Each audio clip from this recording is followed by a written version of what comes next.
Cadence infernale. Cadence infernale. Alors, nous sommes à la 30e board. Donc voilà. Fatigue. Petite nouveauté dans la gamme Nitro 2011, la Shadow. Bon, c'est pas vraiment une nouveauté étant donné que la Shadow existait il y a 3 saisons.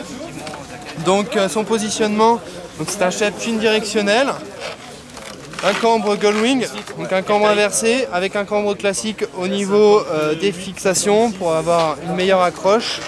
Donc c'est une board qui va être la plus rigide de notre gamme Gullwing à cambre inversé.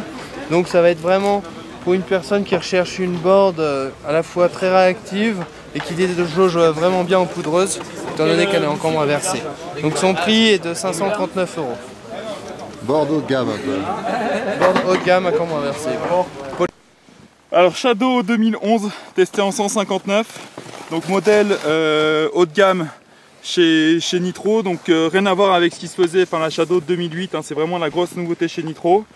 Alors là on est sur une planche 100% freestyle, avec un shape Eagle Wing, donc ça en donne une planche joueuse, qui a du peps, qui a du nerf, et qui a vraiment du rebond. Voilà, on voit bien le cambre Gullwing en fait, hein, ou qui donne du cambre sous les pieds, hop, et du V rocker et tout. Donc ça donne vraiment du pop à la planche et du nerf à la planche.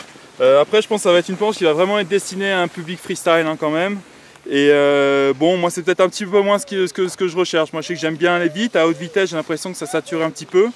Mais dans le parc et tout, on voit que ça envoie et qu'il n'y a pas de problème. Et autre point aussi, enfin voilà, donc grosse planche de freestyle et après une déco aussi qui tue. Enfin voilà, je pense que ça va quand même être un gros succès cette année.